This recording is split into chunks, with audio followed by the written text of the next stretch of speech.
नारायण नारायण। अशुभानि निराचष्टे तनोति शुभसन्ततिम् स्मृतिमात्रेण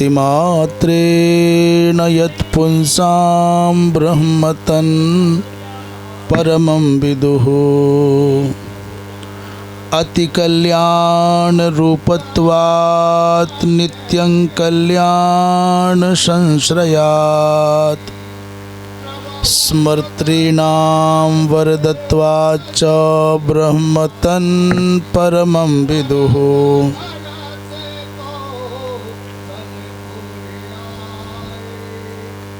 वागीशाद्याः सुमनसः सर्वार्थानामुपक्रमे यन्नत्वा कृतकृत्याः स्युस्तन्नमामि गजाननम्। वागीशायस्य वदने लक्ष्मीर्यस्य च वक्षसि यस्यास्ते हृदये संवित् तन्नृसिंहमहं भजे। विश्वसर्गविसर्गादिनवलक्षणलक्षितं श्रीकृष्णाख्यं परं धाम जगद्धाम नमामि तत्। श्रीराम जय राम जय जय राम।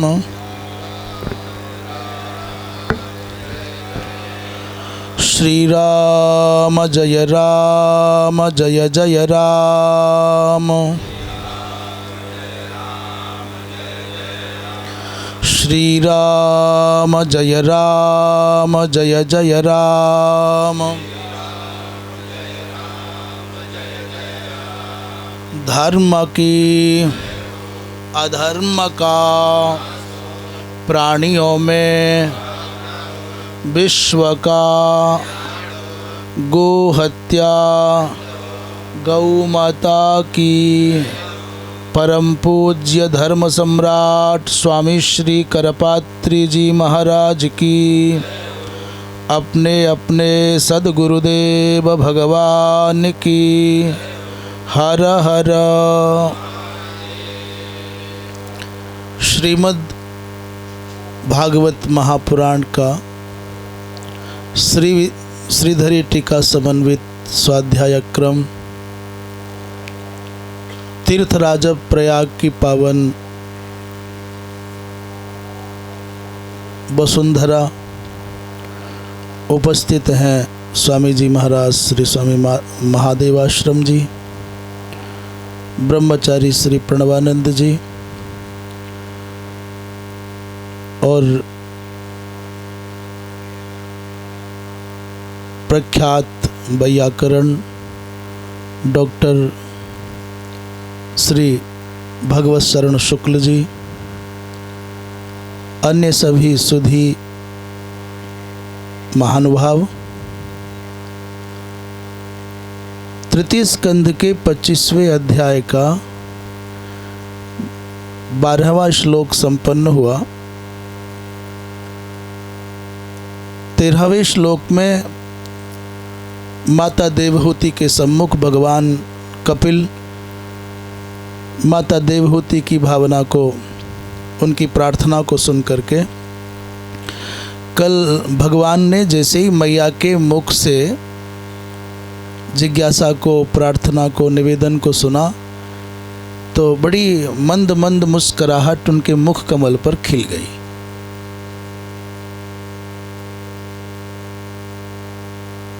धिया अभिनंद्य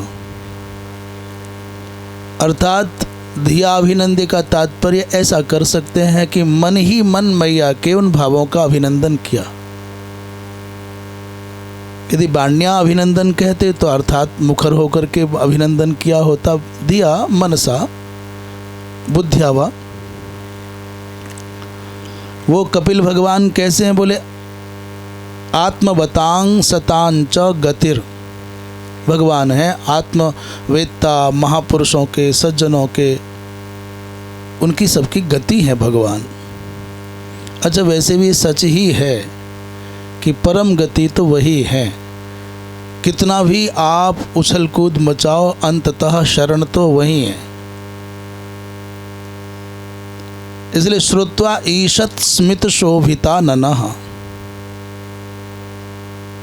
ईशत स्मित शोभिता ननः माने ईशत माने अल्प मात्रा की, स्मृति माने मुस्कुराहट है, उससे शोभित माने देदीप्यमान है, सुंदर लग रहा है मुख जिनका।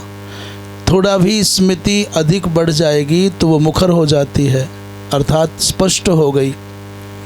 और थोड़ी स्मृति बढ़ जाए तो फिर हास्य बन जाता है, हास हो जाता है। इसलिए बहुत मन में अंतःकरण में अति प्रीति हो गई। प्रसन्न मन से भगवान कहते हैं, श्री भगवान उवाच योग आध्यात्मिक पुंसाम मतो निःश्रेयसाय मे अत्यंतोपरतिर्यत्र दुःखस्य च सुखस्य च। यहाँ कपिल उवाच भी कहा जा सकता था, परंतु कहते हैं श्री भगवान उवाच कहने का तात्पर्य है कि कपिल भगवान के विषय में कोई सामान्य पुत्र बुद्धि ना कर ले, सामान्य सिद्ध बुद्धि ना कर ले। षडैश्वर्य संपन्नता को द्योतित करने के लिए भगवान उवाच कहा जा रहा है।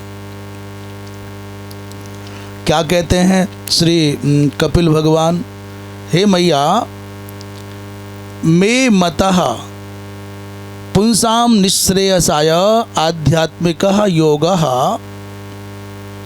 मे मतः अर्थात मेरी दृष्टि से, मेरे विचार से अथवा मेरे अनुसार पुंसाम निःश्रेयसाय मनुष्य मात्र के आत्यंतिक कल्याण के लिए आध्यात्मिकः योगः, ये आध्यात्मिक योग है।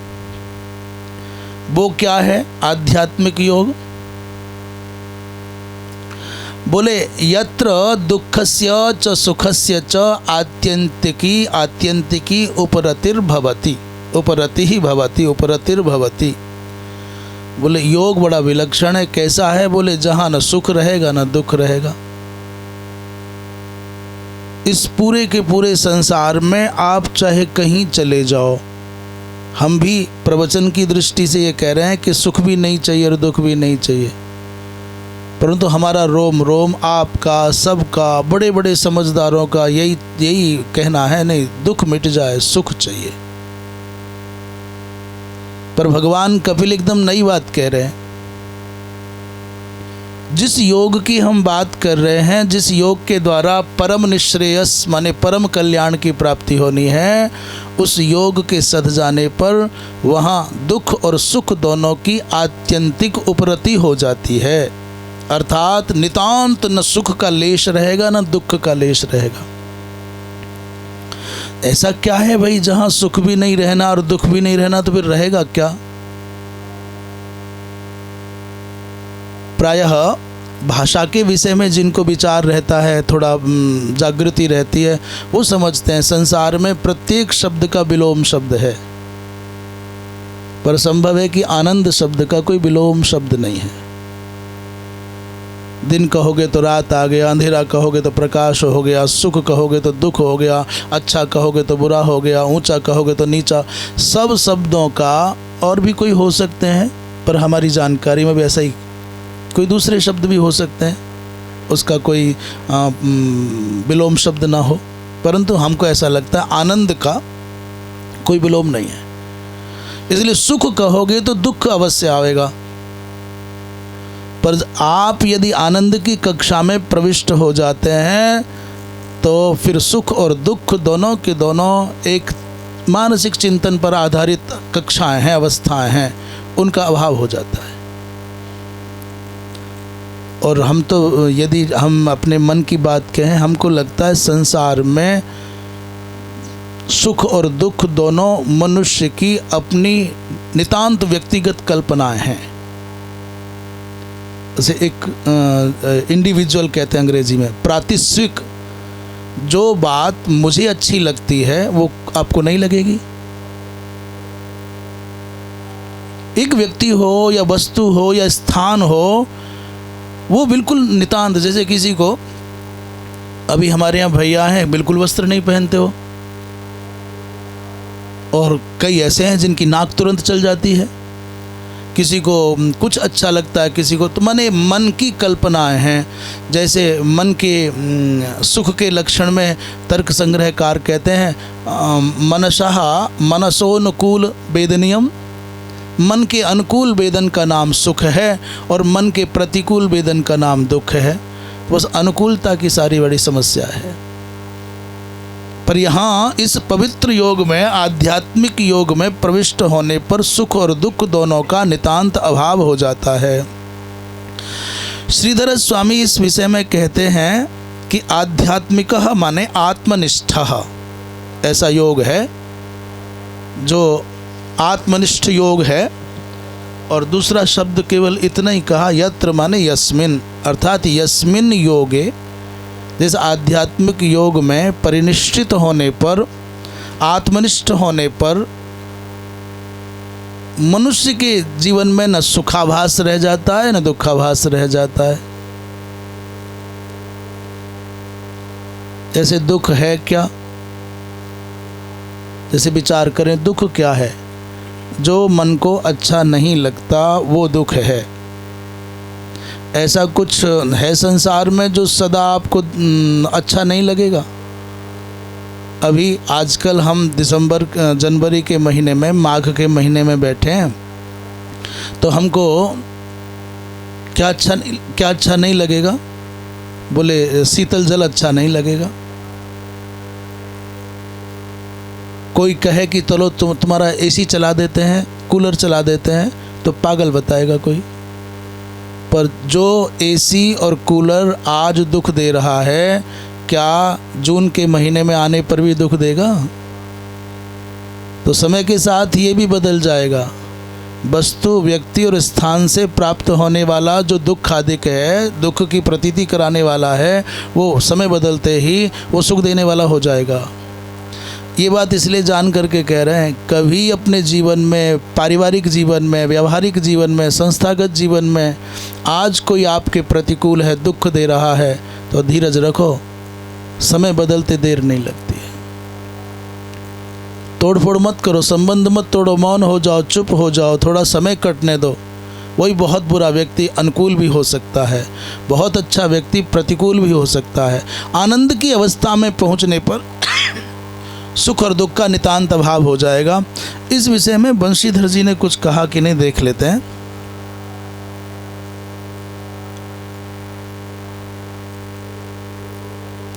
आत्मनिष्ठाम जीवात्मनिष्ठः योगो माने निःश्रेयसार्थम उपायः। योग का तात्पर्य है, बोले निःश्रेयस के निमित्त किया गया उपाय, उसकी बात कर रहे हैं। सच भक्तिर ज्ञानम योगश्चेति त्रिविधः।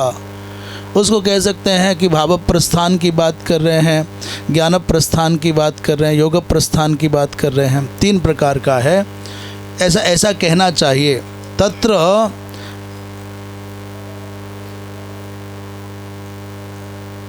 तत्र अभक्ति पक्षे निःश्रेयसम अननुसंहितम फलम गेयम, यत्र योगे सति दुःखस्य सांसारिकस्य उपरतिर उन्मूलनम। कहते यत्र योगे सति, ये योग सध जाता है तो दुख का माने सांसारिक जो दुख है उसका सर्वथा उपरमण हो जाता है, उन्मूलन हो जाता है। कहते तत्रा भक्ति पक्षे निःश्रेयसम अननुसंहितम फलम गेयम। अभक्ति के पक्ष में यदि भक्ति न हो तो निःश्रेयस माने नितांत आत्मकल्याण का अनुसंधान नहीं हो सकता, ऐसा जान लेना चाहिए। ऐसा यही कह रहे हैं। तत्र अभक्ति पक्षे, अब ये अभक्ति पक्ष कह करके पहले इन्होंने कहा कि 3 प्रस्थान हैं, भक्ति ज्ञान योगश्चेति। अब ये भक्ति के बारे में कहते हैं अभक्ति पक्षे, तत्र अभक्ति पक्षे निःश्रेयसम अननुसंहितम फलम गेयम। तात्पर्य,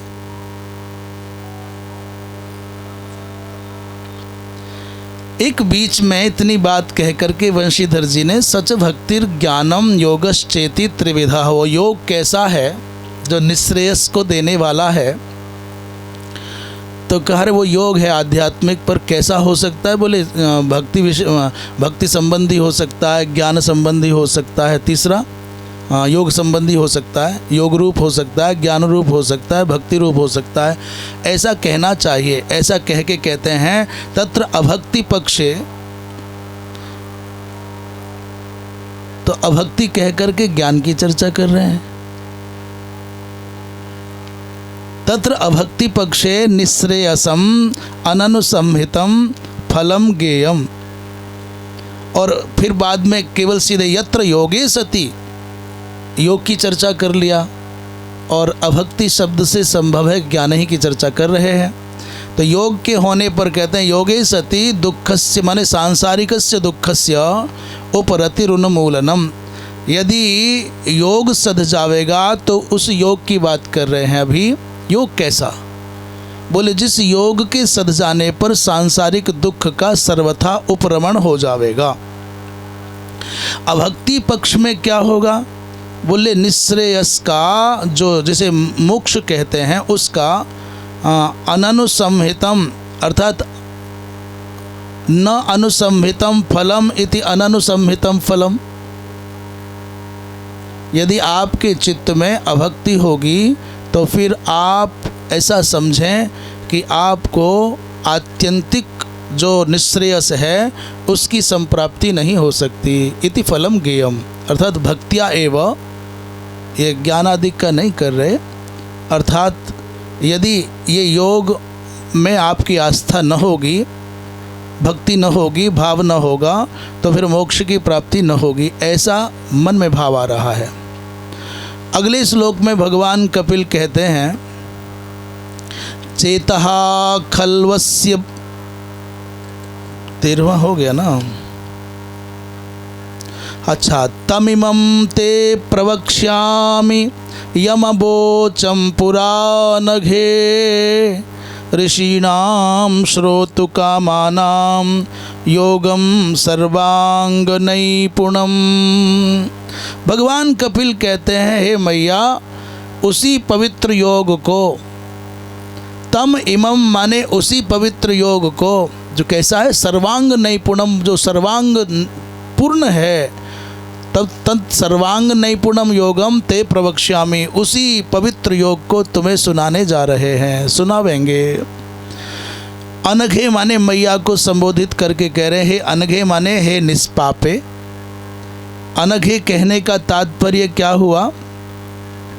बोले ये जो योग है उसी के जीवन में सधेगा जो निष्पाप होगा, जो निष्कल्मष होगा, उसी के जीवन में सुख और दुख दोनों की उपरति होगी।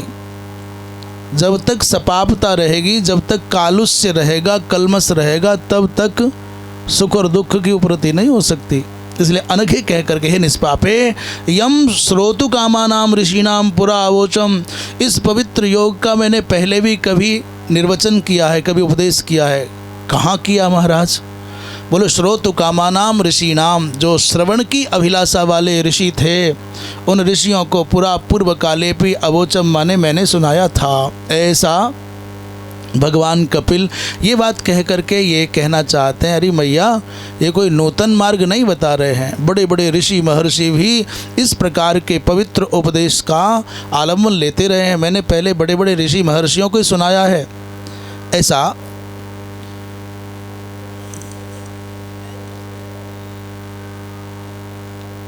श्रीधर स्वामी ने इस श्लोक पर कुछ नहीं कहा है, तो चलते हैं।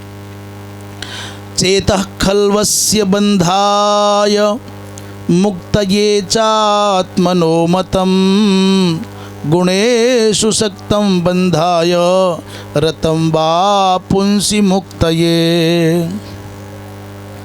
कहते हैं भगवान कपिल कहते हैं माँ अस्यात्मनः बंधाय और मुक्तये च, अर्थात इस जीवात्मा के बंधन के लिए और मुक्ति के लिए मतम माने निश्चित कारण क्या है? बोले खलु चेतः एव, खलु निश्चयेन हमारा और आपका मन ही है जो बंधन का और मुक्ति का कारण है। कैसे होता है बंधन भगवान, कैसे होती है मुक्ति? बोले खलु चेतः यदि गुणेषु सक्तम, ये जो चेत आपका मन आपका गुणों में आसक्त है, तरी बंधाय, हमारा जो मन है वो यदि गुणों में आसक्त हो गया, गुण माने विषयों में आसक्त हो गया, तरी बंधाय, तो बंधन का कारण बन जाता है यह। और अथवा पुंसी रतम बा पुंसी रतम, यदि परम पुरुष में रत हो जाए ये मन, ये चित्त, तरी मुक्त, ये तो ये मुक्ति का कारण बन जाता है। भगवान कपिल कहते हैं कि अस्य जीवस्य जीवात्मनः एतच्चित्तः एतच्चेतः बंधाय कदा भवति? बोले यदा गुणेषु सक्तं भवति, विषयेषु सक्तं भवति। और मुक्तये कदा? बोले यदा परमेश्वरे परमात्मनि। श्रीधर स्वामी पाद इस विषय में कहते हैं कि तत्र सर्वांग नैपुण्यम चित्त संयमाधीनाम एति दर्शयन आह, अर्थात इस सर्वांग नैपुण्य से युक्त जो चित्त संयम रूपात्मक योग है उसके बारे में कह रहे हैं, उसको दिखाते हुए कहते चेत इति अस्यात्मनो जीवस्य गुणेषु विषयेषु पुंसी परमेश्वरे वा शब्दस्तु शब्दार्थे। ये जो वा शब्द है तू शब्द के अर्थ में है। कहते हैं अस्यात्मनः, इस जीवात्मा का जो मन है, जो चित्त है, यदि गुणेषु माने विषयेषु सक्तं स्यात्, विषयों के अंदर रमण करना चाहेगा, तरी बंधाय। और पुंसी शब्द का अर्थ करें बोले परमेश्वरे, यदि हमारा मन परमेश्वर में लग जाए तो वही मुक्ति का हेतु बन जाता है, ऐसा कह रहे हैं। योग वाशिष्ठ में दो शब्द बहुत प्यारे हैं, सद्वासना और असद्वासना। वशिष्ठ जी महाराज ने भगवान राम को कहा कि सद्वासना ये जीव को मुक्ति की ओर ले जाती है और असद्वासना जीव को बंधन की ओर ले जाती है। इसको और सरल शब्दों में कहें,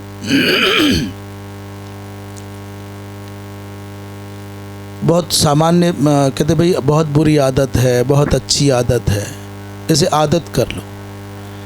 अच्छी आदत यदि नहीं लगाओगे बाल्यकाल से तो बुरी आदत आपके जीवन को आक्रांत कर लेगी।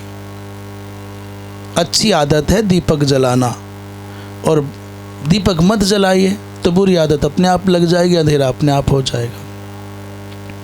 कुछ भी अच्छा और बुरा संसार में नहीं, अभिमान भी अच्छा बुरा नहीं अपने आप में।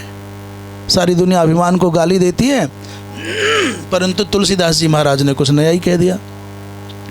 बोले अस अभिमान जाय जनि भोरे, और मैं सेवक रघुपति पति मोरे। ऐसा अभिमान कर लो तो ऐसा अभिमान निंद्य नहीं, ये बंद्य हो गया। ऐसे ही चित्त को यदि तुमने परमात्मा में लगाया, राग हो गया साहब, आसक्ति हो गई, तो करो ना आसक्ति भगवान से, करो ना राग भगवान से, कौन रोकता है। परंतु हम संसार के नासवान व्यक्तियों से, नासवान पदार्थों से, नासवान स्थानों से अपने मन को लगाते हैं, इसलिए पीड़ा पाते हैं। और यही मन यदि भगवान में लग जाए तो सारी दुनिया के सारे क्लेशों का एक पल में अंत हो जाए।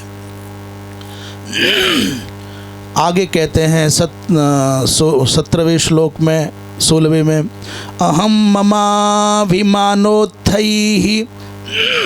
कामलोभादिभिर्मलैः वीतं यदा मनःशुद्धं अदुःखम असुखम समम। 16वें श्लोक में कह रहे हैं कि अब वो अवस्था कैसे आएगी महाराज।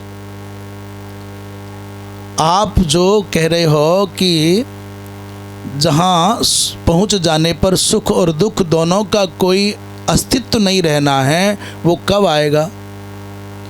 तो कहते हैं अहम ममाभिमानोत्थैः अहंच मम च इत्याकारक अभिमान से जो समुत्पन्न है, क्या बोले काम लोभ आदि भी।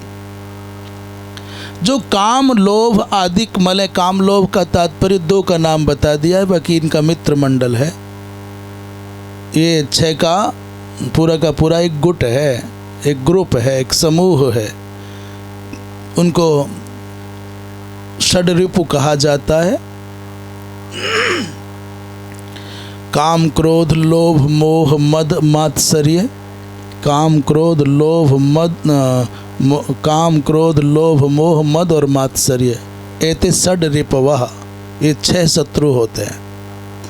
तो 2 कह करके माने 4 का अंतर्भाव कर लो अथवा ऊहा कर लो, समझ लो।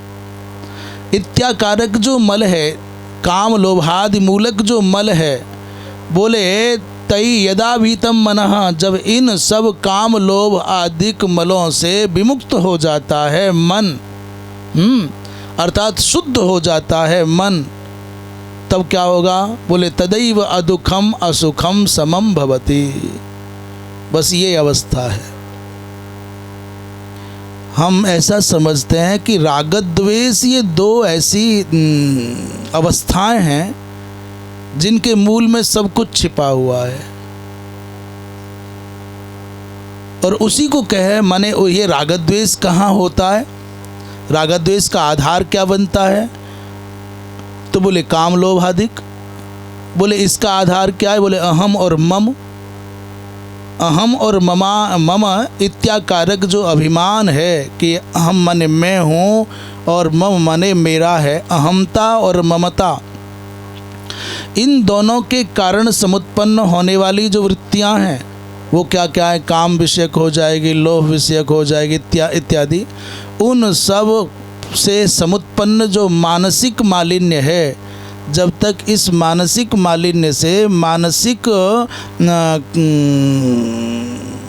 वासना से, गंदगी से मन मुक्त न होगा, शुद्ध न होगा, तब तक दुख और सुख कभी तुम्हारा पीछा नहीं छोड़ेंगे। और आप चाहते हो कि असुख हो और अदुख हो, तो मन शुद्ध हो गया तो अदुख भी हो गया और असुख भी हो गया।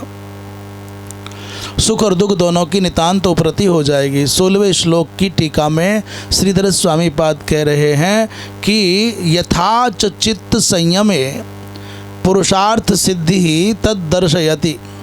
यथा जैसे चित्त संयम के होने पर, येन प्रकारेण चित्त संयमे पुरुषार्थ सिद्धि, चित्त का संयम कर लेने पर जैसे पुरुषार्थ की सिद्धि हो जाती है, परम पुरुषार्थ मनुष्य का है मोक्ष की प्राप्ति। उसको दूसरे शब्दों में कहें तो भगवत साक्षात्कार कहो अथवा आत्म साक्षात्कार कहो। तो ये परम पुरुषार्थ है मनुष्य के जीवन का। अच्छा, पधारें प्रभु वशिष्ठ जी, आवें, आ जाइए। ऐसा युक्ति से अवकाश दे दो कि यहाँ तक स्थान पर आप आ जाएं। नारायण नारायण। क्या कह रहे हैं? बोले पुरुषार्थ की सिद्धि उसी को दिखाने जा रहे हैं। दर्शयति अहम इति त्रिभी, 3 श्लोकों के द्वारा इस विषय का निरूपण करेंगे। मलैर बीतम विरहितं यदा शुद्धम मनो भवति। मलई तो मल शब्द का तात्पर्य गंदगी कह रहे हैं आप। मलैर बीतम माने मल शब्द का निरूपण भी श्लोक में ही कर दिया। काम लोभादिभिर मलई, तो मलों से जब निर्वीत हो जाएगा, मलों से जदा निर्मुक्त हो जाएगा, विरहित हो जाएगा, जब ये मन शुद्ध हो जाएगा, यदा शुद्धम मनो भवति तदा मनस्शुद्धेर ज्ञापकम आह। तो मन की शुद्धि का ज्ञापक क्या है? अभी कौन है संसार में जो कह देगा कि साहब मेरा मन अशुद्ध है, मेरा मन मलिन है, मेरा मन गंदा है? हर कोई तो कहता है मैं शुद्ध मन से कह रहा हूँ, मैं पक्के शुद्ध मन से बोलता हूँ, मेरा मन बहुत साफ है। सामान्य व्यवहार में कोई भी तो ये बात कहने के लिए तैयार नहीं है कि साहब मेरे मन में कुटिलता है, कपट है, छल है, पाप बुद्धि है। एक जगह देवराज इंद्र और विरोचन दोनों के दोनों गुरुदेव के पास में उपदेश के निमित्त आए और पूछा भगवान आत्मा क्या, परमात्मा क्या है? तो उपदेष्टा आचार्य ने कहा कि जो तुम्हारे नेत्रों में है वही ब्रह्म है। नेत्रेषु यदस्ति तदेव ब्रह्म। तो जैसे ही विरोचन इस बात को सुन करके स्नान करने के लिए सरोवर में गया और वहाँ उसने सरोवरगत जल में अपना प्रतिबिंब देखा, उसमें नेत्र भी दिखे और नेत्रों में स्वयं ही दिख गया अपने आप को ही। जैसे ही नेत्रों में अपने आप को देखा तुरंत नाचने लग गया, बोले मुझको ब्रह्म का ज्ञान हो गया, और भाग गया। विरोचन चले गए, पर देवराज इंद्र भी बड़े प्रसन्न हुए। हाँ, देख लिया नेत्रों में जो है वही ब्रह्म है। अचानक मन में आया कि यदि ब्रह्म का साक्षात, ये बात हम क्यों कह रहे हैं, ये बात इसलिए कह रहे हैं कि श्रीधर स्वामी पाद ने कहा कि मन की शुद्धि में ज्ञापक बताओ क्या है। हर कोई तो कहता है कि मन शुद्ध हो गया, स्वामी जी पधार गए। हर कोई तो अपने मन को शुद्ध मानता है। तो वहाँ देवराज इंद्र ने ब्रह्म प्राप्ति का ज्ञापक क्या है ये मन में सोच लिया। क्या सोच रहे थे, मैं इतने दिन हो गए अमरावती गया नहीं, मेरा घर कैसा होगा, कहीं ऐसा तो नहीं मेरी गद्दी पर किसी ने अधिग्रहण कर लिया हो, ओहो कैसा स्वर्गलोक होगा, क्या होगा। अचानक जब ये चित्त में चिंता आई कि मेरे स्वर्ग का क्या होगा, मेरी राजधानी का क्या होगा, तुरंत समझ गए कि ये तो गड़बड़ है, ये ब्रह्म ज्ञान नहीं हुआ। ब्रह्म ज्ञान का फल तो है निर्भय होना। अभयत तो आया नहीं है, इसका मतलब जो दिखा है वो ब्रह्म नहीं है, ये तो भ्रम है। लौट करके गुरुजी के पास आ गए, गुरुदेव मुझे पुनः आत्मज्ञान का उपदेश करिए, ब्रह्म ज्ञान का। उन्होंने फिर वही कह दिया। सैकड़ों वर्षों तक फिर तपस्या करते करते करते करते करते करते संतोष नहीं हुआ, फिर लौट करके तिवार आए, फिर गुरुदेव ने वही कह दिया। जब तीसरी बार गुरुदेव ने कहा कि ये जो नेत्र में दिखता है वही ब्रह्म है, तब जाकर के इंद्र को बोध हुआ, तीसरी बार में।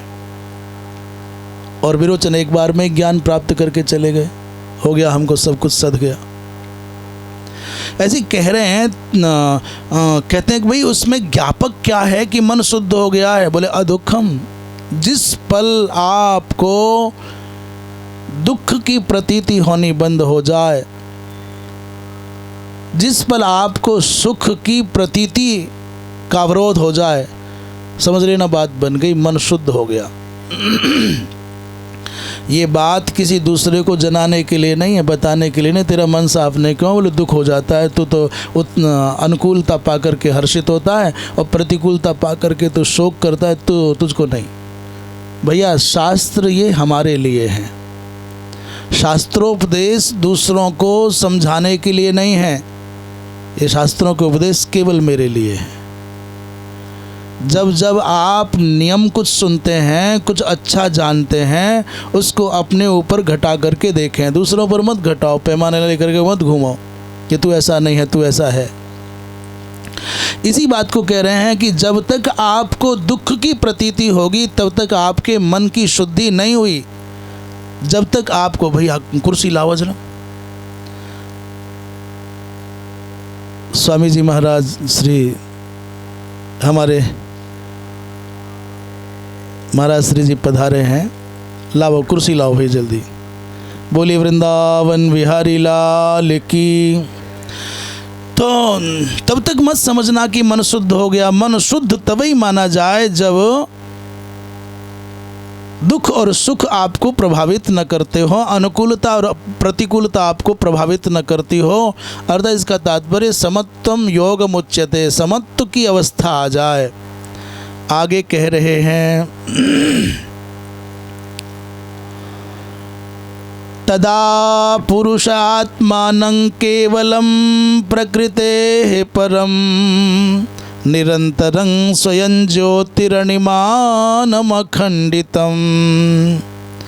तदा पुरुष आत्मानं केवलं प्रकृतेः परम निरंतरं स्वयं ज्योतिरनिमानमखंडितं। 17वें श्लोक में कह रहे हैं कि तदा पुरुष आत्मानम, तदा माने तस्मिन समय, अच्छा आ जाए, तदा तस्मिन समय पुरुष आत्मानम माने स्वयं को केवलम प्रकृते परम, अर्थात उस अवस्था में जब सुख और दुख दोनों की प्रतीति नहीं रहती, दोनों का ही अनुभव नहीं होता, तब क्या होता है? बोले तदा तस्मिन् समय पुरुषः, ये पुरुष क्या करता है? आत्मानं माने स्वयं को केवलम प्रकृते परम, केवल अर्थात अद्वितीय रूप में प्रकृति से परे और निरंतर माने भेद रहित मानने लग जाता है। भेद रहित मानता है। और कैसा फिर भेद रहित कैसा? बोले स्वयं प्रकाश, स्वयं ज्योति, स्वयं प्रकाश स्वरूप, अणिमानम अखंडितम, सूक्ष्म और अखंड रूप में दिव्य प्रकाश के रूप में अपने आप को मानने लगता है। ये उस योग के सध जाने का फल है। ऐसा नहीं हो रहा है तो ये मत समझना कि मन शुद्ध हो गया। श्रीधर स्वामी इस प्रसंग, इस श्लोक पर कहते हैं, निरंतरम, अर्थात निरंतरम का तात्पर्य, निरंतरम का अर्थ निर्भेदम, भेद रहित, अणिमानम माने अत्यंत सूक्ष्मम, अखंडितम माने अपरिच्छिन्नम, इत्याकारक रूप में स्वयं के स्वरूप को वो, अर्थात उसमें भेद बुद्धि नहीं रहती है, ज्योतिष स्वरूप अपने आप को मानता है, प्रकृति से परे मानने लग जाता है। जब उस व्यक्ति के जीवन में आध्यात्मिक योग सध जाता है। माँ अग्रिम श्लोक में कहते हैं, ज्ञान वैराग्य युक्तेन भक्ति युक्तेन चात्मना परिपश्यत्युदासीनं प्रकृतिंच हतौजसम। 18वें श्लोक में कह रहे हैं कि उदासीनम ज्ञान वैराग्य युक्तेन भक्ति युक्तेन च, वो ज्ञान वैराग्य से युक्त, भक्ति से युक्त, अर्थात ज्ञान वैराग्य और भक्ति से युक्त होकर के आत्मना परिपश्यति प्रकृतिंच हतौजसाम, वो व्यक्ति उदासीन भाव से, संसार की ओर से उदासीन रह कर के ज्ञान वैराग्य और भक्ति से युक्त होता हुआ आत्मना माने स्वयं को परिपश्यति देखता है, तो प्रकृतिंच हतौजसाम, और प्रकृति को कैसा देखता है? बोले निस्तेज। प्रकृति को हतौजस माने निस्तेज देखता है और स्वयं को उदासीन भाव से ज्ञान वैराग्य, ज्ञान भक्ति ज्ञान वैराग्य से युक्त देखता है। तब उस अवस्था में ऐसी अवस्था हो जाती है। 18वें में कहते हैं हतौजसम माने छीन बलाम। श्रीधर स्वामी कहते हैं ये प्रकृति बलवती है, माया बड़ी बलवती है, तो हम अपने आप को दीन मानते हैं, हीन मानते हैं। मैं अल्पशक्तिमान हूँ, मैं एक देशीय हूँ, तो अल्पशक्तिमत्ता, एक देशीय होना, तो ये जो दैन्य आता है मनुष्य के चित्त में, वो आता है माया के प्राबल्य से और स्वस्वरूप का बोध न होने के कारण। और वो स्वयं को भगवदीय मान ले अथवा आत्मस्वरूप माने स्वयं, जो सैद्धांतिक दृष्टि से वेदांती कहते हैं कि जीवो ब्रह्मैव ना पर, इत्याकारक बोध हो जाए, तो फिर काहे को दैन्य आवेगा? मैं भगवान का हूँ ये मान ले। अभी ये बात भाव प्रस्थान में नहीं कही जा सकती कि मैं भगवान हूँ। अच्छा जी, पधारो पधारो। भाव प्रस्थान में ये सौंदर्य नहीं आएगा। ये कह दे मैं भगवान का हूँ, ये भाव प्रस्थान का सौंदर्य है, पर मैं भगवान हूँ ऐसा कहेगा तो फिर बहुत सारे कलयुग में तो बहुत घूम रहे हैं भगवान बने हुए। भगवान ही जाने कैसी लीला है, जिसकी बुद्धि खराब होती है वो छुटते ही भगवान हो जा रहा है, उसे नीचे तो कोई बात ही नहीं कर रहा है। परंतु वेदांत प्रस्थान का ये सौंदर्य है कि वहाँ जीव उस सिद्धांत में जिसकी आस्था है वो कह सकता है कि जीवत्व तब तक है जब तक मेरे चित्त में उस पूर्णता के भान और ज्ञान के निमित्त जो प्रतिबंधक योग हैं उनका नहीं कटना है, भ्रम के कारण, अज्ञान के कारण। अन्यथा जैसे बिंदु है तो वही बिंदुओं का संघात ही सिंधु हो जाता है, जैसे स्फुलिंग का संघात ही महाज्वाला हो जाता है, जैसे सूर्य की विविध किरणों का जो संघात है वही महासूर्य है, ऐसा मान ले तो जिस पथ में जिस सिद्धांत में आस्था बने, परंतु ये कहना कि मैं भगवान हूँ ये नहीं चलेगा। हाँ, मैं ब्रह्म हूँ, वेदांतियों के द्वारा ये कहा जाना उस पथ के सौंदर्य की बात हो सकती है। तो कहते हैं कि सबसे बड़ी कठिनाई क्या है? बोले तब तक व्यक्ति अपने आप को दीन मानता है जब तक वह वस्तुतः अपने स्वरूप का ज्ञान नहीं पा सकता, तो तब तक माया और प्रकृति बहुत बलवती दिखाई देती है। परंतु यहाँ क्या होगा? बोले इस प्रकार के योग के सध जाने पर वो प्रकृति क्षीण बल वाली दिखाई देने लग जाएगी। आगे कहते हैं 19वें श्लोक में, न युज्यमानया भक्त्या भगवत्यखिलात्मनि सदृशोस्ति शिव पंथा योगिनाम ब्रह्म सिद्धये। 19वें श्लोक में कहते हैं योगिनाम ब्रह्म सिद्धये, बड़े बड़े योगियों के लिए भी ब्राह्मी स्थिति प्राप्त करने के लिए अखिलात्मनि भगवती भक्त्या युज्यमानया सदृशः शिव पंथा अन्यः नास्ति। बड़े से बड़े योगी हो, अमलात्मा विमलात्मा हो, योगींद्र मुनींद्र हो, यदि उनको ब्रह्म सिद्धि प्राप्त करना है, ब्राह्मी स्थिति पाना है, तो सबसे पहली आवश्यकता है उनके चित्त में भक्ति का उदय हो। बोले भक्ति क्या, किसमें भक्ति करनी? बोले अखिलात्मनि भगवती, अखिलात्मा भगवान में, परमात्मा में जब तक युज्यमानया भक्त्या, भक्ति का संबंध आप न जोड़ोगे तब तक क्या होगा? बोले तादृशः सदृशः, माने युज्यमान भक्ति के अतिरिक्त शिव पंथा नास्ति, माने कल्याण का मार्ग कोई दूसरा नहीं है। भगवान कपिल ऐसा कह रहे हैं। श्रीधर स्वामी कहते हैं मन शुद्धौ च भक्ति रेवांतरंग साधनम इत्याह नेति। बोले मन शुद्धौ च, मन की शुद्धि हो जाने पर भक्ति रेव अंतरंग साधनम इत्याह, तो मन की शुद्धि हो जाने पर भक्ति ही अंतरंग साधन है, ऐसा कह रहे हैं। आगे कह रहे हैं 19वां हो गया, 20वें में कह रहे हैं माँ मनुष्य को चाहिए कि ब्रह्म सिद्धि तक तो ठीक है पहुँच गए, परंतु संसार में कहीं आसक्ति न कर बैठे। आसक्ति किया तो बोले प्रसंगमजरम पाशम आत्मनः कवयो विदुः स एव साधुषु कृतो मोक्षद्वारमपावृतम्। इस संसार में माँ कहीं भी व्यक्ति को संग नहीं करना चाहिए। क्यों नहीं करना चाहिए? बोले प्रसंग क्या है? बोले अजर पास है। प्रसंगम माने इस आसक्ति को, अटैचमेंट को क्या कह रहे हैं? आत्मनः अजरम पाशम इति कवयः विदुः, कवयः विद्वांसः। बड़े बड़े विद्वानों ने विचार पूर्वक कहा है इस जीवात्मा के बंधन का सबसे बड़ा कोई कारण है तो वो है प्रसंग, माने आसक्ति, अटैचमेंट जो हो जाता है वो सबसे बड़ी बाधा है। फिर बोले मैया यदि वो संग किए बिना नहीं रहा जाता हो, संग नहीं भी रहा जाएगा, कैसे होगा? बोले संसारी प्राणियों के साथ में संग हुआ तो फिर बंधन हो गया, परंतु स एव साधु सुकृतः अपावृतम मोक्षद्वारम भवति।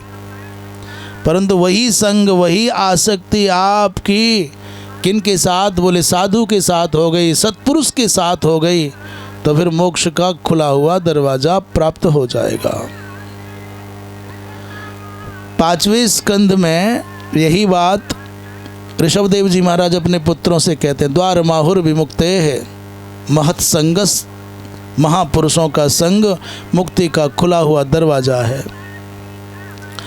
श्रीधर स्वामी पाद इस प्रसंग में कह रहे हैं 20वें श्लोक की व्याख्या में, अस्य सर्वस्यापि सत्संगो, अस्य सर्वस्य अपि सत्संगो मूलम। ये सब कैसे सधेगा?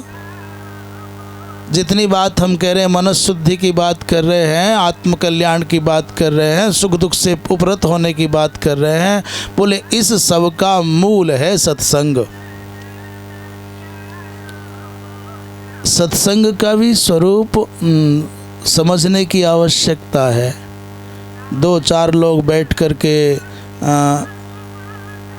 कथा कहानी कह लिए सत्संग नहीं है।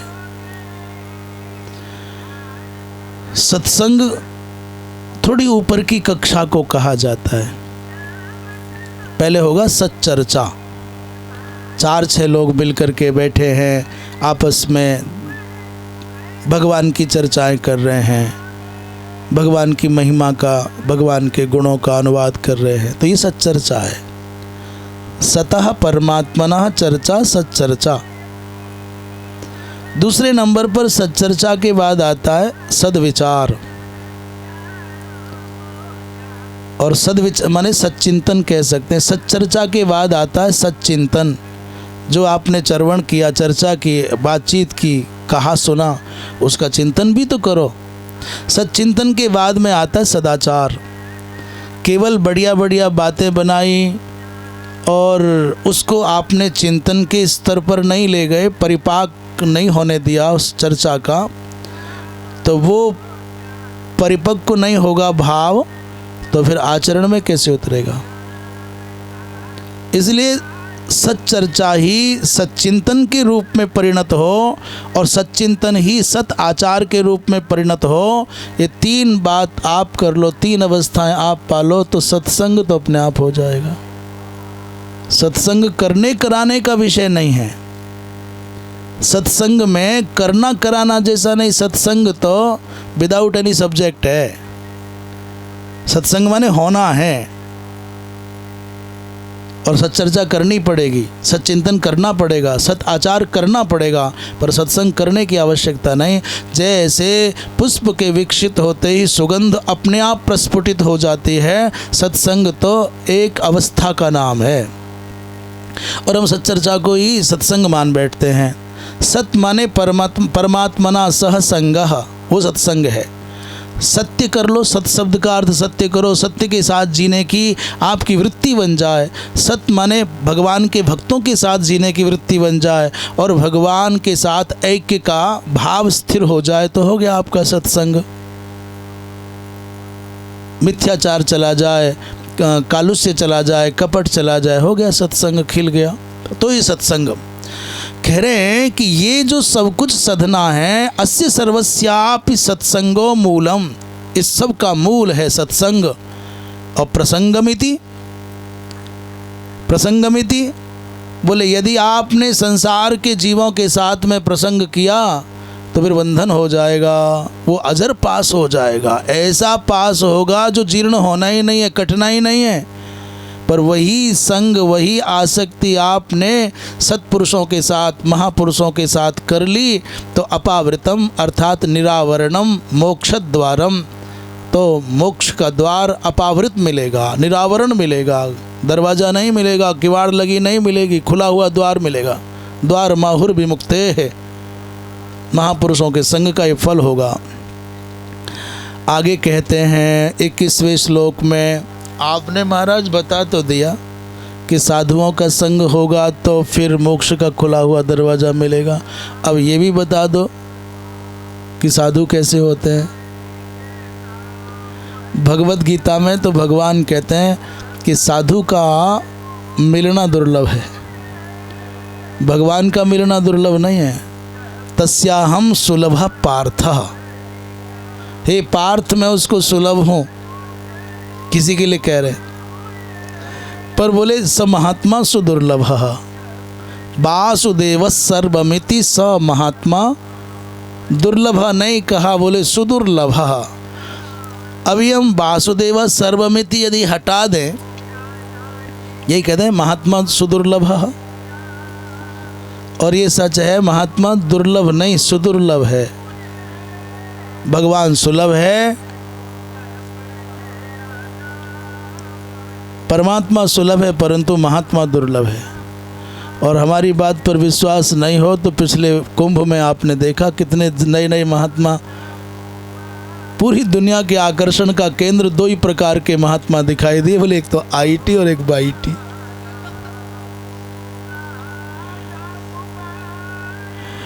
आधे से ज्यादा मेला तो आंखों के पीछे बावला हो गया। बताओ, किसी ने कहा कि कहीं कहाँ यज्ञ हो रहे हैं, कहाँ अच्छे कोई प्रवचन संत कर रहे हैं, कहीं सिद्ध महात्मा है।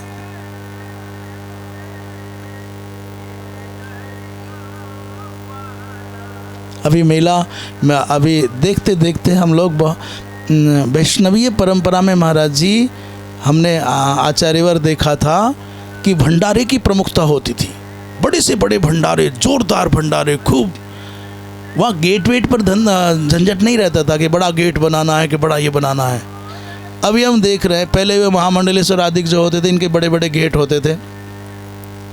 अब हम देख रहे हैं कि उस परंपरा में भी संघर्ष इस बात का है कि मेरा गेट ऊंचा कि तेरा गेट ऊंचा। पूरी ताकत गेट की ऊंचाई पर लगा देनी है, गेट को सजाने पर लगा देना है।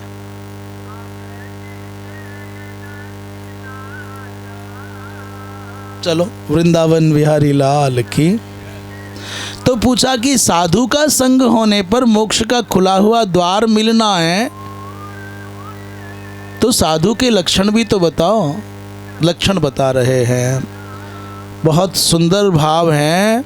कह रहे हैं तितिक्षवः कारुणिकाः सुहृदः सर्वदेहिनां अजात शत्रवः शान्ताः साधवः साधुभूषणाः। साधु के व्यक्तित्व का निर्माण कर रहे हैं, माने एक छवि बना रहे हैं साधु की। तो छवि बनाते समय क्या क्या कह रहे, बोले तितिक्षवः। सबसे पहला जो लक्षण बताया साधु का, वो तितिक्षु होना बताया। तितिक्षु का तात्पर्य है, ऐसे महात्मा मिल जाएंगे जो बहुत सर्दी होने पर भी वस्त्र नहीं पहनते। गर्मी बहुत लगती है, गर्मी बहुत पड़ रही है, फिर भी पंखा नहीं चलाते, कूलर की तो बात ही छोड़िए। तो सर्दी होने पर उनको उष्ण वस्त्र नहीं चाहिए, गर्मी होने पर। भैया देखो ना कौन है, शुक्ल जी हैं क्या? आ जाए आ जाए आ जाए आ जाए। हमारे प्रयाग की विभूति हैं प्रभु, आप आमें। दो यहाँ हो जाएंगे ना, 2 के साथ 3 हो जाएंगे। अच्छा, यहाँ करा लीजिए। बोलिए वृंदावन बिहारी लाल की। आप तो ऐसे ऐसे ट्रेन में बैठ जाते हैं ना बराबर की सीट पर। हाँ, हम सब पथिक हैं, मेले में मिल गए हैं।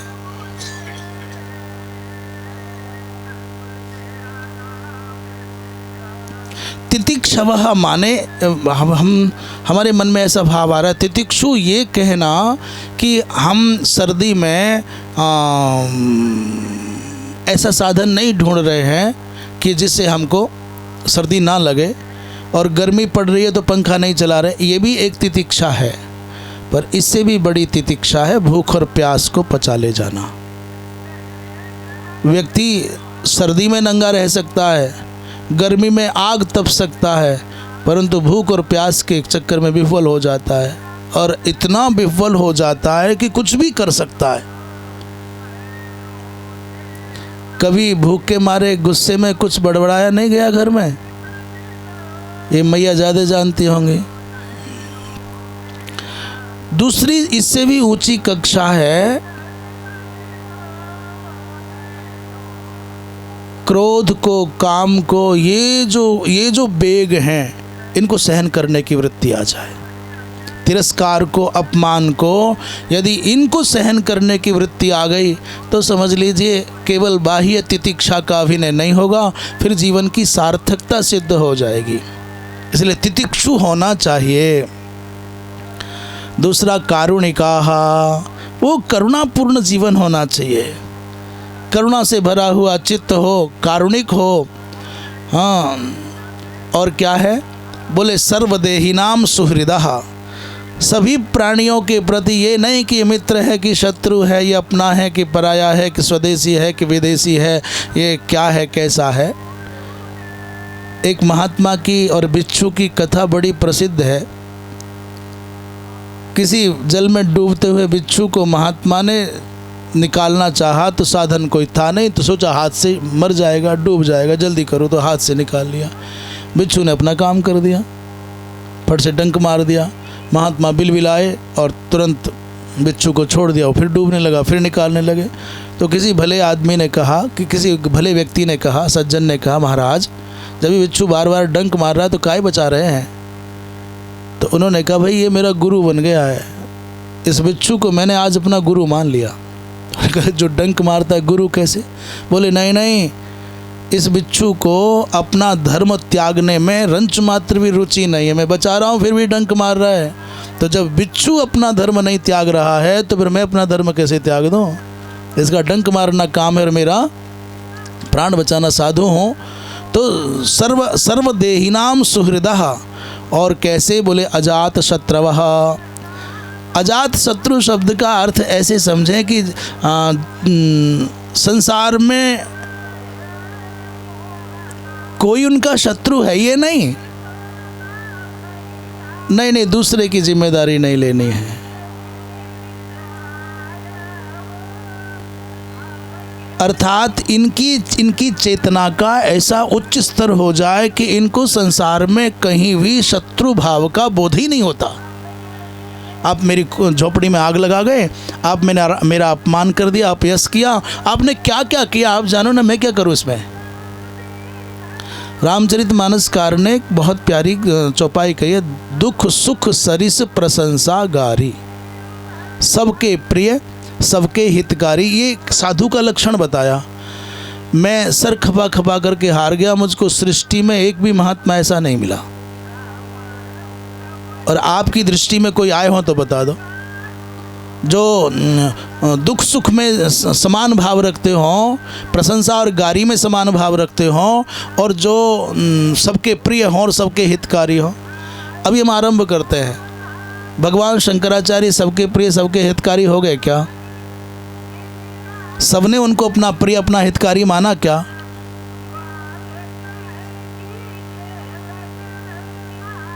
बत्तीस वर्ष के अल्पकाल में, अल्पावधि में लोक कल्याण के लिए जितना कर सकते थे, एक मानवीय दृष्टि से विचार करें तो शायद मनुष्य के द्वारा किया जाना संभव नहीं है। किया ना, पर उनको भी गाली देने वाले हैं।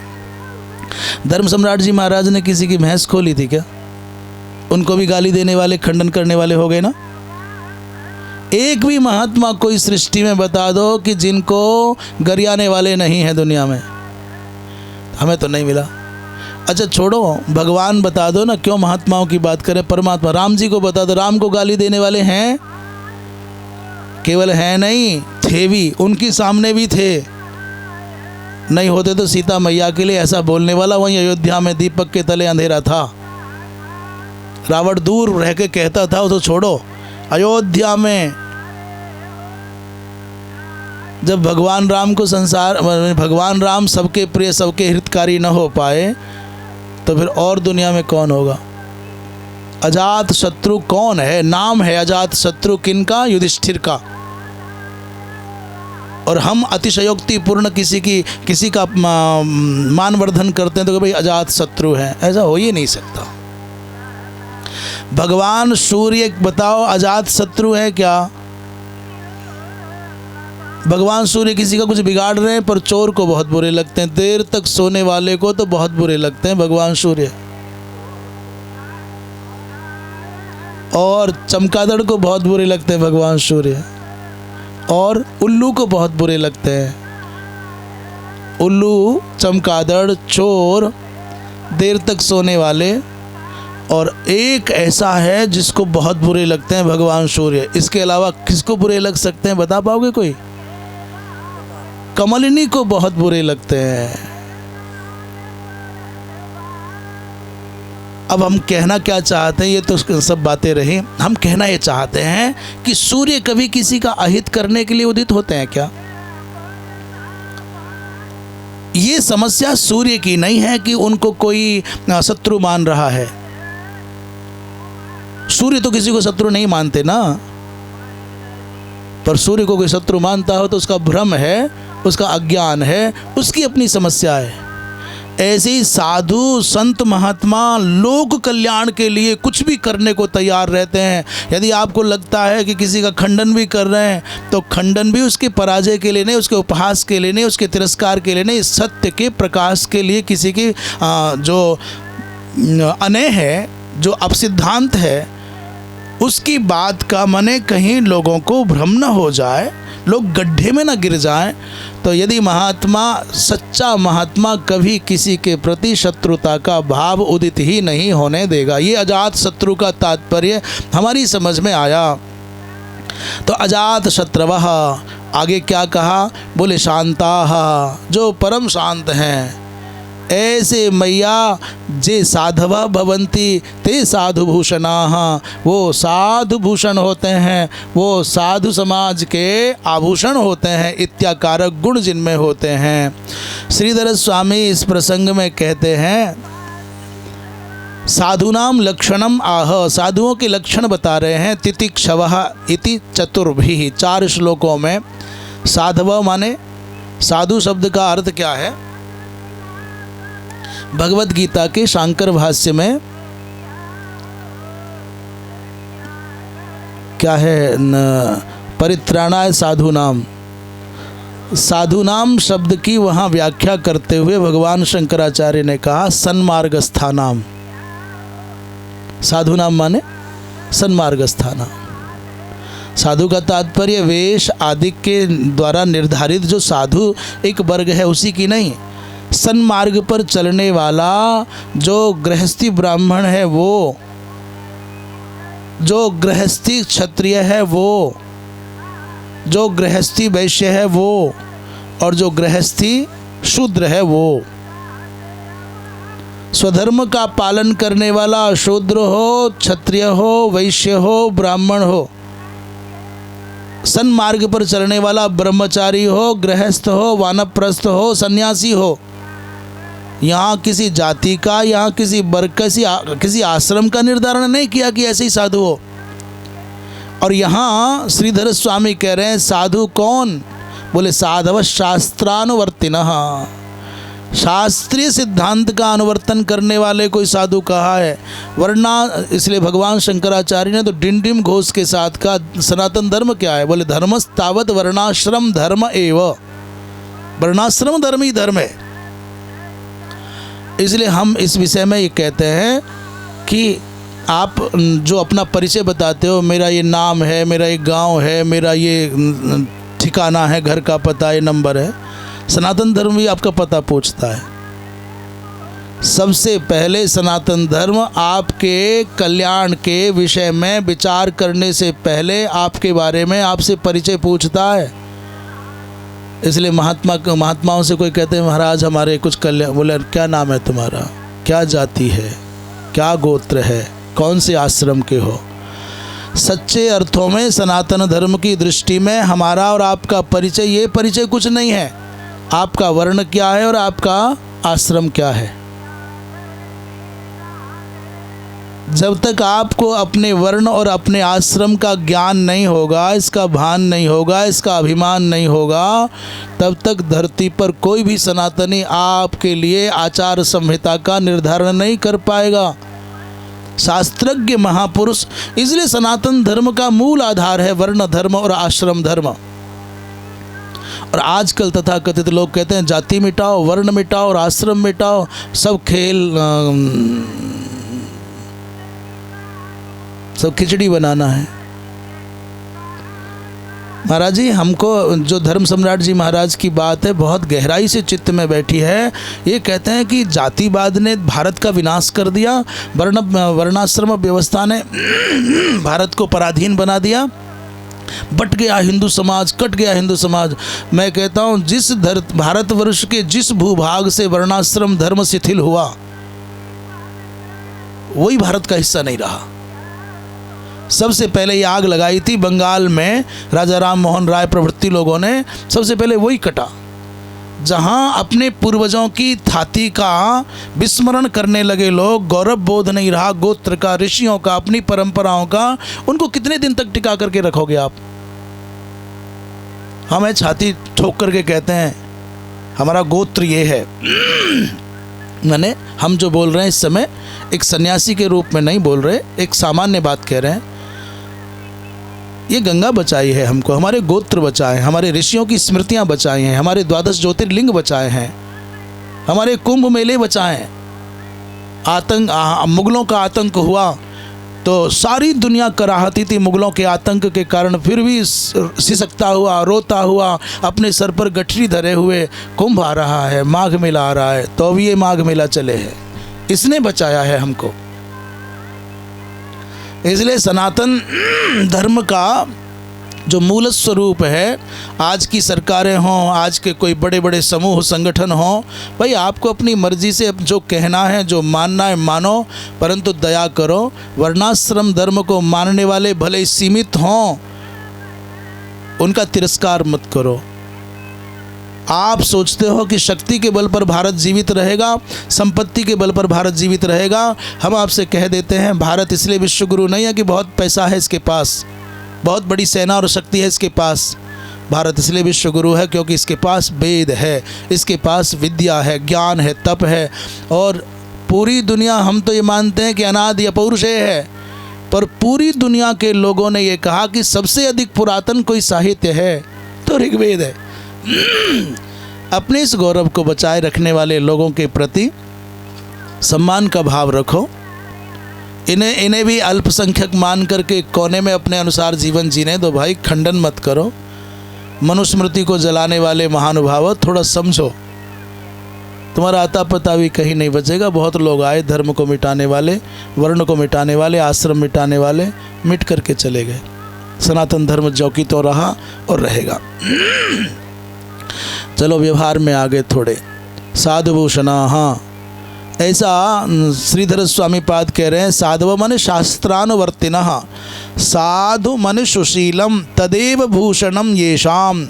सौशील्य है जिनका भूषण, जिनका अलंकार, वो वस्त्रों से, मालाओं से, अलंकारों से, कुंडल आदि से अलंकृत नहीं होते। सौशील्य ही जिनका अलंकरण है। ऐसे 22वें श्लोक में कह रहे हैं, मयि अनन्येन भावेन भक्तिं कुर्वन्ति ये दृढाम् मत्कृते त्यक्तकर्माणः त्यक्तस्वजनबान्धवाः।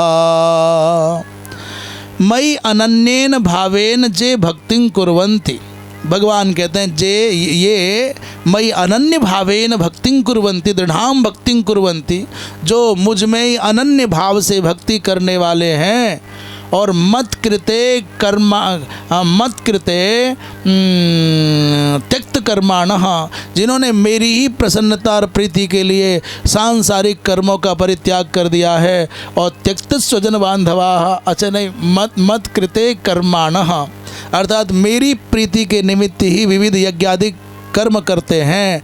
और जिन्होंने त्याग दिया है किनको, बोले त्यक्त स्वजन बांधवाः। हम उधर त्यक्त को कर्म के साथ में जोड़ ले गए। तो त्यक्त स्वजन बांधवाः, जिन्होंने मेरी प्रीति के निमित्त ही, मेरी प्राप्ति के निमित्त ही स्वजनों को, बंधुओं को, बांधवों को त्याग दिया है, वो साधु है। वो साधु कैसा है? जो परिवार नहीं छोड़ पा रहा है। यहाँ तो ये कह रहे हैं साधु कौन? त्यक्त स्वजन बांधवाः, लौट लौट करके फिर घर, फिर घर, फिर घर। अच्छा ऐसा भी हो जाता है महाराज जी, कह रहे वो आश्रम है, वो हमारा आश्रम है। कौन सा? बोले गृहस्थ आश्रम। वह हमारे शिष्य भक्त रहते हैं। कहाँ जा रहे? बोले आश्रम। अब ये बताने की क्या आवश्यकता है कि गृहस्थ आश्रम में जा रहे हैं? सीधे बोलो अपने आश्रम में जा रहे हैं, हमारा आश्रम है। बोले वहाँ कौन रहता है? बोले हमारे भक्त, हमारे शिष्य, शिष्या रहते हैं, तो पत्नी बच्चे रहते हैं, लौट लौट के जाओ घर। नहीं नहीं, साधु को लौट के नहीं जाना चाहिए। साधु को इतनी दृढ़ता से मन को कस करके रखना चाहिए कि ये थोड़ा बहुत कदाचित, पहले तो साधु को संग्रह करने की आवश्यकता ही क्या है, और कदाचित कुछ हो गया तो ये ध्यान रखना कि साधु का पैसा धर्म का पैसा है, वो धर्म का धन है, धर्म की वस्तु है। और समाज ने यदि किसी साधु को दिया है तो गो ब्राह्मण के निमित्त दिया होगा, मंदिर पूजा आदि के लिए दिया होगा। और कोई आज तक ऐसा कोई मिला कि ले जाके घर दे देना। तो ब्राह्मण का, गौ का, यज्ञ का, धर्म का धन यदि परिवार में दिया तो परिवार को जीते जी नरक में डालने के जैसा पाप करोगे तुम। वो तो नरक जाएंगे ही, नरक जाना पड़ेगा आपको भी। इसलिए परिवार के लोगों को भी दृढ़ता के साथ में ऐसा ठान लेना चाहिए, नहीं बाबा यहाँ लौट के बताओ, हमको भूखे नंगे हैं क्या, आपका पैसा खाएंगे। पुरुषार्थ से, परिश्रम से खाना चाहिए, जीना चाहिए घर के लोगों को। और साधु को तो लौट करके ऐसे नहीं जाना चाहिए जैसे कोई मलमूत्र त्यागने के बाद लौट करके घूम करके देखता नहीं है। ऐसे ही जन्मभूमि आदि नहीं जाना चाहिए, साधु को कभी नहीं जाना चाहिए। तो ये साधु का लक्षण क्या कह रहे हैं, अगला श्लोक, अनन्य भाव से जो मुझ में दृढ़ भक्ति करने वाले हैं, सारे कर्मों का अंतिम समर्पण मेरे लिए ही है, और स्वजन बांधवों को जिन्होंने त्याग दिया है। इस श्लोक की व्याख्या श्रीधर स्वामी ने नहीं की। अगले श्लोक में कह रहे हैं, कहते हैं मदाश्रया कथा मृष्टा शृण्वन्ति कथयन्ति च तपन्ति विविधास्तापा नैतान मदगत चेतसः। कहते हैं मदाश्रया, मदाश्रया माने जिन कथाओं का संबंध मुझसे है, ता कथा मृष्टा कथा शृण्वन्ति, वो मीठी मीठी मधुर मधुर पवित्रतम मदाश्रित जो कथाएं हैं, मुझसे संबंधी जो कथाएं हैं, उनको शृण्वन्ति माने सुनते हैं, और कथयन्ति कोई सुनाने वाला मिल जाता है तो सुनते हैं, और सुनने वाला मिल जाता है तो सुनाते हैं। और ये उनके बारे में कहा जाता है, सनकादिक महात्माओं के बारे में चार हैं। कोई वक्ता आ जाए, महाराज हम कथा सुनाएंगे, तो चारों मुख मौन होकर के बैठ जाओ, सुनाओ गुरु भगवत कथा सुनाओ। और कोई कहता है नारद जी जैसा कि महाराज हमको सुना, बोले आओ सुनाएंगे लो। और न श्रोता मिला न वक्ता मिला तो चारों आपस में सेटिंग कर लेते हैं, बोले 3 हम सुनेंगे, 1 तुम सुनाओ। निरंतर कथा मात्रैक जीविनः, वो ऋषिवर ऐसे हैं कि उनको कथा चाहिए चाहिए चाहिए। बोले मदाश्रया जा मृष्टा कथा संति ता कथा शृण्वन्ति, उन कथाओं को सुनते हैं। और श्रोतारः, यदि सुनने वाले आ जाते हैं तो कथयन्ति सुनाते हैं। एतान मदगत चेतसः, ये जो मदगत माने मुझ में ही जिन्होंने अपना चित्त लगा दिया है, विविधा तापा तपन्ति, वो अनेक अनेक प्रकार के शास्त्रोक्त तापों को, तपस्याओं को, विविधा तापा अर्थात क्या हुआ श्लोक क्या हुआ, विविधास्तापा, अच्छा अर्थात ऐसे महापुरुषों को तापाहा न तपन्ति, सांसारिक ताप उनको नहीं तपाते हैं, ऐसा श्रीधर स्वामी। अच्छा श्रीधर स्वामी कहते हैं एतान उक्त लक्षणान भक्तान, इस प्रकार के लक्षणों से युक्त जो मेरे भक्त हैं, तापाहा माने आध्यात्मिकादयो न तपन्ति न व्यथयन्ति, ऐसे महापुरुषों को संसार के ताप नहीं तपाते, नहीं सताते हैं। कुतः क्यों, बोले मदगतं चेतो येषां तान, उनका चित्त मुझ में लगा हुआ है। हम अपना अनुभव कह करके विराम देंगे। अनुभव भी समझ लीजिए और वस्तु स्थिति भी समझ लीजिए। जब आपके जीवन में कोई संकल्प इतना बड़ा हो कि उस संकल्प की पूर्ति में पूरा दिन चला जाता हो, और समय चुरा करके आप सामाजिक कोई व्यवहार निभाते हैं, खेलना है, किसी से मिलना है, चलो कोई प्रवचन करना है, अपना अनुभव बता रहे हैं। उन दिनों में कितना भी संसार प्रहार कर ले, चाहे पत्थर मारे, चाहे आग उलीचे, आपको होश ही नहीं आया किसी ने क्या कह दिया।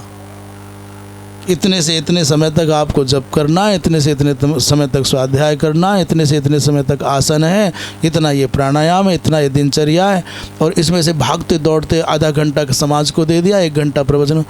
फिर कभी मौका लगा, किसी ने कहा रे वो गाली दे गया, वो ऐसा कर गया, पता ही नहीं चला कहाँ दिन चला गया, कहाँ रात चली गई। मेरा अपना अनुभव बता रहा हूँ। संकट आया कि क्या क्या आया, ये बवाल हुआ, वो बवाल हुआ, पता ही नहीं चला कहाँ। क्योंकि अवकाश हो, मन को तुमने अवकाश दिया, कि वो सुनो, फिर उसका मनन करो तो मर जाओगे। भगवान की स्मृति से जुड़ा हुआ चित्त संसार के कितने भी बड़े से बड़े आघात हों उनसे प्रभावित नहीं हो सकता। श्री राम जय जय राम। श्री राम जय जय राम। धर्म की अधर्म का, प्राणियों में विश्व का, गोहत्या, परम पूज्य धर्म सम्राट स्वामी श्री करपात्री जी महाराज की हर हर महादेव।